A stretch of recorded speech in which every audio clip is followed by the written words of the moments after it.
Reserve ബാങ്കിന്റെ 2023-24 സാമ്പത്തിക വർഷത്തെ ആദ്യ ധനനയം ഇന്ന് പ്രഖ്യാപിക്കും. റിപ്പോ നിരക്ക് ഉയർത്തുമെന്നാണ് സൂചന. 25 ബേസിസ് പോയിന്റിന്റെ വർധനവാണ് പ്രതീക്ഷിക്കുന്നത്. 6.5% നിലവിലെ റിപ്പോ നിരക്ക്. Reserve bank governor Shaktikanta Das പുതിയ സാമ്പത്തിക വർഷത്തെ ആദ്യ ധനനയം പ്രഖ്യാപിക്കും. ഏപ്രിൽ 3 ആരംഭിച്ച RBI മോണിറ്ററി പോളിസി യോഗം കഴിഞ്ഞ ദിവസം പൂർത്തിയായിരുന്നു. ഇത്തവണയും റിപ്പോ നിരക്ക് RBI ഉയർത്തുമെന്നാണ് വിലയിരുത്തൽ. 25 ബേസിസ് പോയിന്റ് ഉയർത്തി 6.75% ആക്കിയേക്കുമെന്നാണ് സൂചന. നിലവിൽ 6.5% റിപ്പോ നിരക്ക്. കഴിഞ്ഞ വർഷം മെയ് മുതൽ തുടർച്ചയായി 6 തവണയാണ് RBI റിപ്പോ നിരക്ക് വർദ്ധിപ്പിച്ചത്.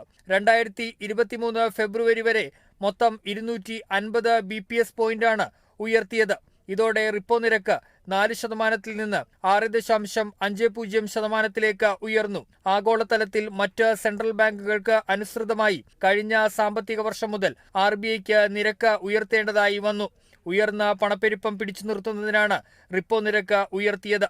2024 സാമ്പത്തിക വർഷത്തിൽ പണപ്പെരുപ്പം മിതമായിരിക്കുമെന്നാണ് സാമ്പത്തിക വിദഗ്ധർ കണക്കാക്കുന്നത്. എന്നാൽ ആഗോള സാമ്പത്തിക വിപണിയിലെ ചാഞ്ചാട്ടം, എണ്ണ, ഇതര ഉൽപ്പന്നങ്ങളുടെ വിലക്കയറ്റം എന്നിവ പ്രതിസന്ധി സൃഷ്ടിക്കുമോ എന്ന ആശങ്കയും നിലനിൽക്കുന്നുണ്ട്. News desk, Kerala vision news.